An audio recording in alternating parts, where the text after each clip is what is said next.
Oil exploration and exploitation is very lucrative and a major revenue in Nigeria. But like most industrial activities, it produces environmental hazards that are slow poisons in that they often take months and years to cause disease and death. This is unlike the contamination of water, food, and environment with microorganisms, which immediately results in ill health. The Niger Delta is the area of about 70,000 square kilometers in the southern part of Nigeria, through which the river Niger and Benue empty into the Atlantic Ocean. It is basically a huge floodplain formed primarily by centuries of silt, washed down by the rivers Niger and Benue and crisscrossed by a web of creeks that link together the main rivers of Benin, Boni, Brass, Cross, Forcados, Kwa Ibo, Nun, and other rivulets and streams. The Niger Delta region is a region of dense cultural diversity. Although it forms 7.5% of Nigeria's total land mass, it is inhabited by at least 25 million people in the 9 states and 186 local government areas. The indigenous people are from roughly 40 ethnic groups and speak an estimated 250 dialects. Oil was first discovered in commercial quantities in the Niger Delta region in 1956 at Oloibiri in the present-day Bayelsa state.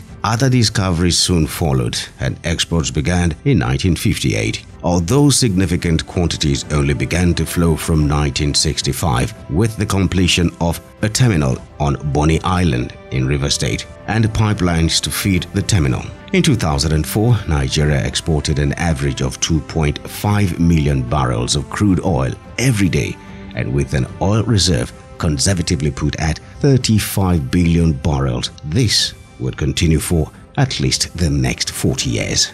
Oil spill is a common fallout of oil exploitation and exploration in the Niger Delta region, with an estimated total of over 7,000 oil spill incidents reported over a 50-year period. The people of Joinkrama clan in Ahoda West local government area of Rivers State are counting the cost of neglect. They are saying that the negative impact of the 2022 flooding during the rainy season cannot be overemphasized. The people expressed worry over the level of environmental degradation, poverty, and neglect in the area, despite having 48 oil wells operated by multinational companies. Some residents spoke with newsmen during a community dialogue on the issues of oil pollution organized by the Health of Mother Earth Foundation, HOMEF. They lamented that the Orashi River, which passes through the area, is highly polluted with crude and serves as their major source of water supply. A member of the community, Azaga Kelvin, speaks about the state of the river. Our rivers around here are interwoven, they are intercrossed. So whatever impact there impacts us over here. So the oil activities, which the LOCs and the IOCs themselves knows that all the activities have been impacting negatively in these communities. We take a look at the environment, see how brownish our zincs, our roofing sheets are. Look at this place you are now. Used to be a place where we used to come and fish, but because of the oil activities, now it has turned to a total land. What costs it? What costs it? I think the answer is best known to the LOCs and the IOCs. We have done several letters to Shell.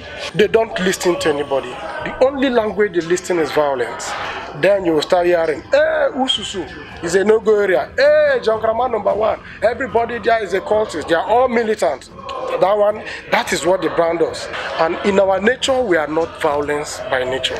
And I think because of the fact that we've been so, accommodating to them, God knows they've been taking us for a ride.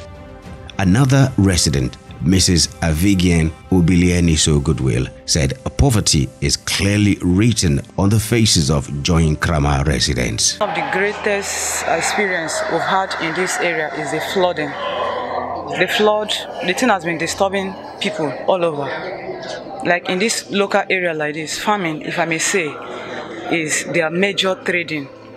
And come to see it, some of the crops like that might not really get matured before the flooding season. And because of that, it's bringing poverty. If you watch around, poverty is really showing on the faces of everybody. Families, and all the rest.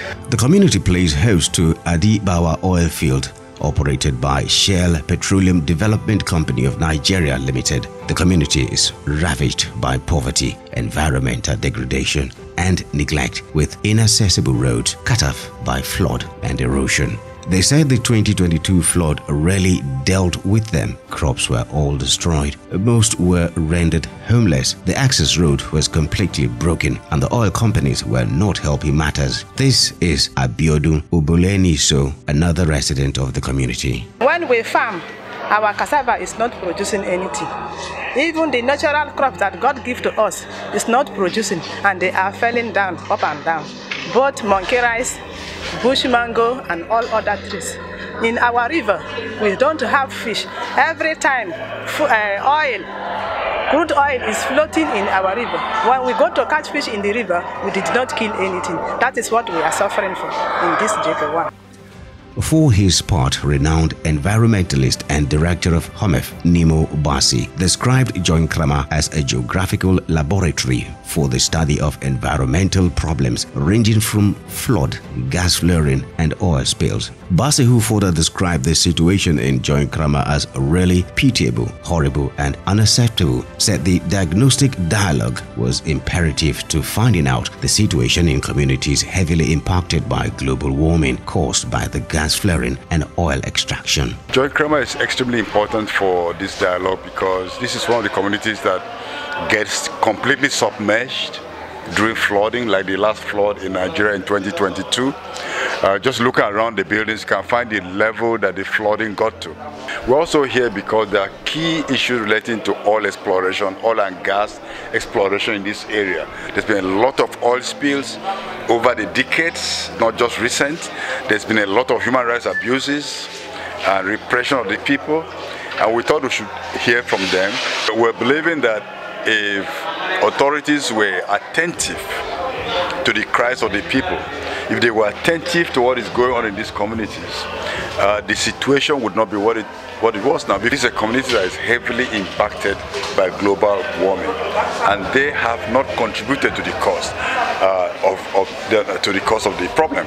It's all from the gas flaring, from the oil drilling and extraction, but they are bearing the pain. The dialogue and training sessions created platforms for convergence of communities in the region to have actionable plans for needed changes through demand for legislative changes, including review of the Petroleum Industry Act 2021. The oil spills in the Niger Delta region have acute and long-term effects on human health. Material relief and immediate and long-term medical care are recommended, irrespective of the cause of the spill, to ensure that the potential health effects of exposures to the spills are properly addressed.